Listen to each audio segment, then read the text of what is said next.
Definitely some fun topics tonight, and Yeah. I think the one that everybody, Trey Lance is on top of everybody's mind for sure. And so let's go ahead and we'll just kick it off with Trey Lance. And how would you grade Trey Lance through two preseason games, and even maybe more than that? Like, how would you grade him in comparison to Jimmy Garoppolo? Do you grade them on the same scale, or how do you go about doing that? Those kind of things. Might be another way to Yeah. answer this Yeah. I question. mean, okay. So as far as like the scale, I mean, I think the only fair thing to do is to grade them on the same scale.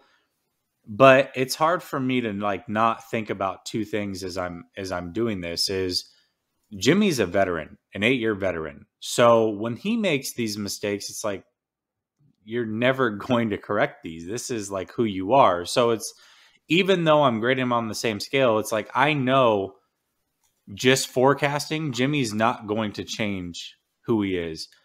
But when Trey makes these mistakes, like, okay, well, you're a rookie, you should make these mistakes. I do expect that you correct them, and over time, you will be able to correct them. And then the other thing that's in the back of my mind is, well, Trey hasn't even really gotten mobile yet. So when he gets mobile, how does that open things up? But, when you just strictly look at it from a pocket perspective, I'd probably give Trey Lance a C at this point. And I think that's probably right where he should be as a rookie. We're talking about a kid who hasn't really played, he hasn't played a meaningful game in almost 2 years at this point, right? Because even that 2020 game was more of a showcase game. Everything was done late. There was COVID protocols. He wasn't even really able to practice with the team. There was just a lot going on. Mm-hmm. So that game was more of an exhibition. And then he's been in 2 preseason games, which have been great, but he hasn't played them end to end. And again, they don't ultimately mean anything. They don't count as a win or a loss. So it's been a long time since he's played in a meaningful game. And so with those things being said, I expect there to be some rusty play. I expect there to be some shock with the game speed, which we've certainly seen. Um, there's still some mechanical things that show up, and we got to talk to Coach McAvoy again last week, and we've seen some of those mechanical things that he's talked about. They still show up from time to time. Are they better? Yes. Are they perfect? Absolutely not. So, all in, he certainly showed some flashes, and I think from what we've seen as a pure pocket passer, which he's basically been for the 2 showings we've seen, I'd give him a C. What about you, Jack? Yeah, and I'll start off the part about when you grade him against Garoppolo and that kind of thing. As I would say, I understand that Lance is a rookie, but you're expecting him. If you're expecting him to be a starter, he's got to be. You've got to grade him the same way that you're going to grade Garoppolo. I understand it might not be fair because he's a rookie, but that's okay. And so when you look at him, and when I'm saying grading, I'm talking about how he's playing on the field, like certain plays, right? When we look at a play and we say that this is a bad play by Lance, if you look at that same play with Garoppolo, if you're going to say it's a bad play with Garoppolo, it's a bad play with Lance. That's what I mean by that. And that's one of the things that I know you and I talked about kind of a little bit, I think, on Twitter right after the first game, because I was a little, I was hard on him because I didn't think he played very well against the Chiefs, really. I know he would have been 10 of 16, I think, for whatever, right? If you included the drops but the sacks, I felt like a couple of those sacks were on him. I thought he missed a couple of throws that he should have made, just things like that. So for myself, and that's the way that I'm going to look at him throughout the season, is that when I'm looking at his film, when I finally get a chance to get his all 22 on a regular basis, and I'm breaking it down, I'm going to look at it the same way that I would Garoppolo, regardless, right? Or any quarterback for that matter, whether it was Garoppolo or Mullins or Beathard, right? Yeah. So you look at him that way, and then my grade for Trey Lance so far, I grade him out. I gave him a B minus is where I put him. I put him out as a B minus. I had him as a B minus in week 1. When I went back and looked at the film, I probably should have put him more of a C, because I graded him off of what I saw live in the game. Right. If I went back and watched when I went back and watched his all 22, I would have probably given him a C if I graded him a couple of days later. In this game, I I gave him a B minus again, but this one was a solid B minus effort, definitely above average, but not quite good enough to be a B. There was definitely improvements from week 1 to week 2, and that's really what that was fine with me. I'm fine with saying that he's bad because that shows that gives him room to improve, right? And Yeah. and I thought he played much better in week 2 against the Chargers. He was, he struggled a little bit early, but I like the fact that the way that he rebounded and came back after his worst play of the game was the one when he got sacked after he scrambled out to his left. That was, I felt like, his worst play of the game because he should have just kept running. I don't know if he would have made it to the sticks because there was a linebacker there, but with his athleticism and things, I would have liked his chances better doing that than what he did. But once he got sacked there, the game turned for him, and he just started playing, it seemed like, and things, we saw what he did. He lit it up. And we saw the same thing yesterday in practice too. He threw an overthrow across the middle for an interception, and he came back and after that part of practice, he played really well. So I give him a B minus. That's where I look at it. What? Okay, so I'm going to ask you 2 questions. I'm trying to remember them. So the first one I'll ask you is, okay, I know we haven't seen a lot of Jimmy, but you've seen more of him, and maybe you'll kind of put what you've seen in practice as a part of your grade just because it's been so little. But what would you grade Jimmy then?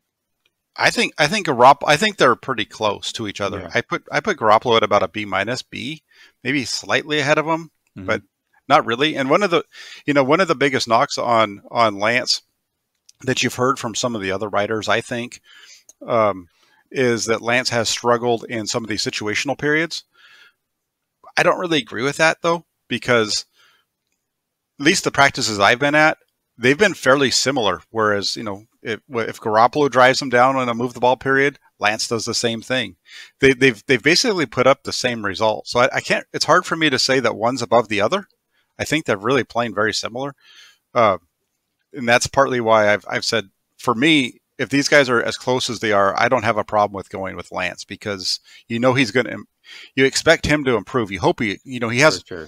You expect him to improve because potential is a tricky thing here, right? It is.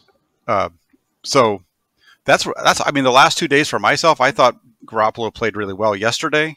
I thought today he outperformed Trey Lance, really, even though he had an interception. Okay. Yeah. I mean, it's tough because I'm not there, listening to the way that Grant describes it. It sounds like he could have thrown 4 picks. So I don't, Well, yeah. If we go back through his day, he started off slow, right? He had a throw in the flat that he had been looking downfield. He went to check it down and it was a late ball and Azeez Al-Shaair knocked it away. Might have been able to pick it off. It was a close one. And then there was another one. There was 2 of them, that one. And then there was one, he had a receiver come in across the middle, and it looked like Talanoa Hufanga could have broke it up or picked it off, either one, and he didn't do either. Yeah. And I didn't really understand what happened there. It didn't make sense that he didn't even try to knock the ball down. Yeah. I don't know if what was going on that one. But what I saw today was with Garoppolo, and the reason I say I felt like he played a little better is because he was pushing the ball down. He was the quarterback that was pushing the ball down the field for a change. Usually that's been Trey Lance. Today, Trey Lance threw one ball that I can remember. He completed one ball, I should say, on throws beyond 10 yards. Pretty much everything that he completed was check down Jimmy Garoppolo kind of performance, right? And he ran the ball pretty well and stuff like that too. But that from a passing perspective, I thought Garoppolo had a nice deep ball that he hit. He had to Trey Sermon. He had another one that he underthrew a little bit to Deebo Samuel, but Samuel had both hands on the ball and should have brought it. And it wasn't even like he had to go up and make a spectacular catch. It was, one of those kind of balls and it just went through his arms. Yeah. So I don't know. I mean, the interception that he threw was a bad ball. That was, if he just didn't put that one out far enough in front of Deebo, because if he puts it out in front of him, I think Samuel keeps running away. And I think it would slow him down just enough to where Mosley was able to use his speed to make up the ground and step in front of him. Yeah, so here's one thing that I'm starting to pull from practice and game, this limited game film that we have is, so Trey right now is averaging double the yards per attempt. of what Jimmy is as far as the game goes. It's around like 8.6 to 4.3 or something close to that. And there's been about 3 practices from what I gather. Again, I haven't been there, so I'm relying on you, Aponte, the spreadsheet, Grant, whatever. And it sounds like there's 3 practices where Trey was really given those opportunities where he just dumped it off a ton. And when he did, I mean, he was around 80% accuracy, right? So that tells me it's like, okay, well, hold on a second. So if Trey is given a game plan where he's got a ton of Jimmy gimmies, he can complete 70% or 80%. Maybe when he gets to the game, that's 65, 67%. Okay, well, that's close to what Jimmy does. And then I get the added value of him being able to run and also be able to take legit shots outside the numbers. It's a no-brainer, right? Like, why not play the kid? And so I guess that's kind of my thought on that. But a question that I had for you, and Grant and I got into this a little bit yesterday, and somebody in the chat, was killing me for it. Oh, you've never watched film on Trey, which is probably the funniest thing I've heard. I've got every single All-22 game, and I've watched them multiple times. But at any rate, when I watch his film, and Grant said, well, listen, Justin Fields is doing a good job of escaping from the pocket and, taking off, and Trey needs to do that. And the way that I've always looked at Trey is if the middle opens up, he's going to take off on you. But when a defensive end closes in on his pocket, I didn't see a lot of times on film, and you can correct me if I'm wrong, where he's got a ton of elusiveness and he's going to break the pocket and beat a linebacker to the edge and take off downfield. Like, I didn't see that a lot in his game. I think his game is more if a defensive end crashes and gets a hold of him, he can shrug off an arm tackle and either bust up the middle, or he can stand tall in the pocket, move up, and fire downfield. But I didn't see a lot of escapability from being crashed down on the outside and getting around that or getting through that the way that you see with a Wilson or a Murray and you've seen from Fields. I mean, did you see a lot of that on film? No, and that's one of the I haven't. That's why you had let's go back to you and me going back and forth on Twitter, right? Yeah. That leads back to whatever our discussion on Sunday night about that play that I mentioned where he starts moving and then he doesn't run, and you have Twitter blowing up saying that he's not scrambling because Kyle Shanahan's telling him that he can't run, and that's not the case. I think that's a situation of people not watching enough or no understanding enough of who Trey Lance is, because Trey Lance is an extremely athletic player that has great mobility and speed, but he doesn't rely on that, and he chooses not to rely on that. He's exactly what you said. He's a guy who pretty much is going to step up into the pocket. He'll move around, but even when he runs, it's always late. At least at North Dakota State, it was, right? Mm-hmm. He'd move, and it was just taking too much time, which worked fine for him at North Dakota State. But in the NFL, everything's happening a little bit quicker. So when he starts to step out, he needs to make the decision: am I going or am I throwing? He needs to make that decision quicker. And it seemed like on Saturday night when he did that one where he scrambled out to the left and whatever, when he came to the sideline, it seemed like he got a little bit of a chewing out from the coach, from Scangarello there on the sideline. Because the next time he got into that situation, he was out and he ran for the, I think it was a 2-point conversion. Yeah. And then I think it was in the second half, he scrambles for a first down on a play where he's just much more decisive. So I think that's the biggest. I think you're right in the way that he plays the game. Is he's going to look to throw. He's not a guy that's going to hit his back foot and take off very often. Where you see him start to sprint out, like you're saying, is when he's really struggling with his eyes, because I didn't see him do that a lot in college, but I did see him do that like in the national championship game, his last game of 2019, and it seemed like in that game he was really struggling to see things, and it got to a point where the coaches had started just running him to kind of get him out of the struggles in the throwing game. And then when they started to go back to the pass, he was having a hard time, so he was using his legs a little bit more there. But not something he does a lot. Well, and they also didn't. I mean, they didn't do a lot of cramming the middle of the field with routes the way that San Francisco tends to with their playbook, or has with Jimmy, and have done so a little bit with Trey.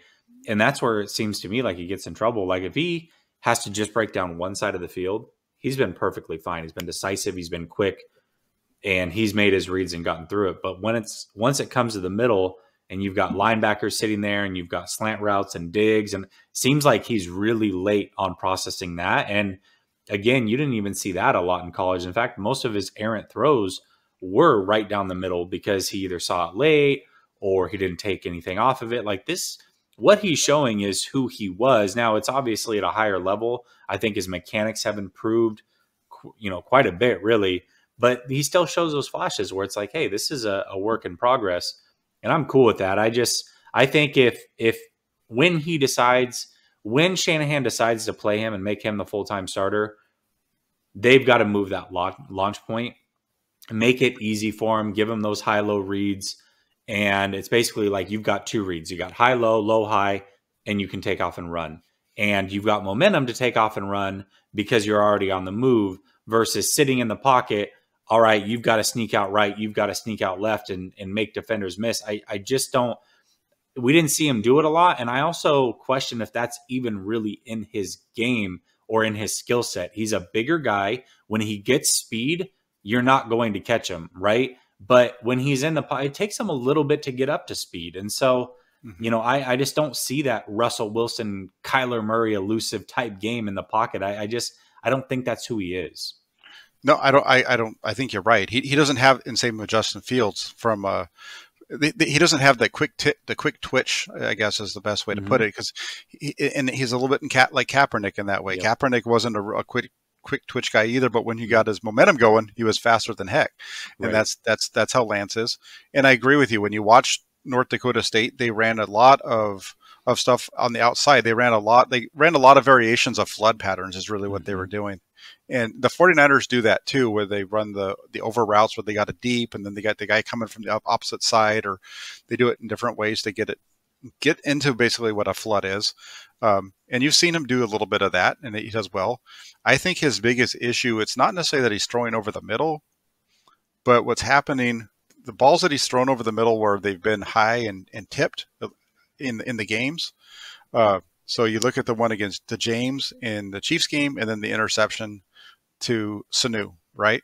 And on both of those balls, he gets to his back foot and he's ready to throw the ball now, and you can see him open up like he wants to throw it, but then he's got to put his hands back together. And that opening up, putting his hands back together, and then finally going to throw it, it's throwing the timing off. So it's almost like he's ready to throw it. The receiver hasn't quite gotten to where he's supposed to get to yet for that ball to be able to be thrown. And so then it throws it off, and then he overthrows it, meaning he's out of whack with his mechanics. And when I mean overthrow, I'm not saying, obviously the ball's going over, but then he's trying to fire it in there too hard. Yep. Right. And like the ball to James, that one was too far out in front of him, and he alligator armed it a little bit. And so he didn't touch it. So the ball just goes through. The one, the Sanu, was a little bit out in front. Should he have caught it? Yeah, he should have caught it. But I mean, they're only 12 yards apart, and the ball's coming out so darn fast. It makes it a way harder catch than it needs to be.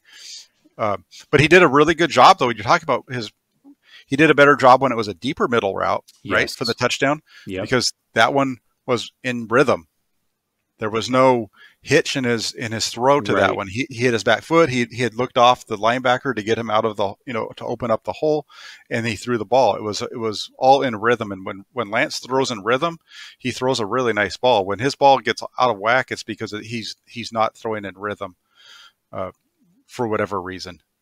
Yeah, and it's really, I mean, I just think of everything. I mean, he had, so in the first game, I'm just trying to remember, he had the tight end over the middle. I think it was Warner, where he missed badly. And then he had the one to James, which at first a lot of people thought he alligator armed it, which he did, but I still don't know if he makes the catch. And then probably not. I think of the next game where he missed the dig route that you're talking about, the one where he ran left and he ended up, taking the sack. He missed that dig. I mean, that was wide open. Let's talk about that one real quick. Yeah, go ahead. So on that play, I think the reason he misses the dig is because he's getting pressure from his right side. Right side, yeah. So he has to slide to the left, and so that's a. I don't think he missed it as much as he's sliding, because he has to slide over. The route he's late now because he's having to move. He's having to move at the time when the ball should be coming out. Right. So that would have been a tough ball for him to throw, because even when he moves, he's still got guys right there. So for him to be able to go through his motion, which is down here and then out here, it's still really congested. So I'm fine with him escaping on that one. Yeah. I just want him to keep running, because he's got enough speed. He has enough speed that I think he could get to the sticks, because if you watch the play, there's a receiver that's out there and there's a guy that's going to have to undercut that. I think that Lance can either beat him to that, or he's going to be able to cut back inside of him and use it that way. Yeah, for sure.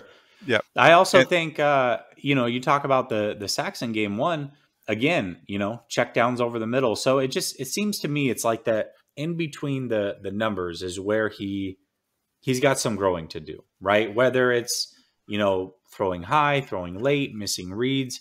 That's where I see a majority of the issues, which is interesting because that's where Jimmy's so good, right? Is short and in between the numbers. And Lance seems to struggle there, but he's good everywhere else, right? And so it's just an interesting contrast of styles. But the bottom line is they both have work to do. Just play Trey Lance, gosh darn it.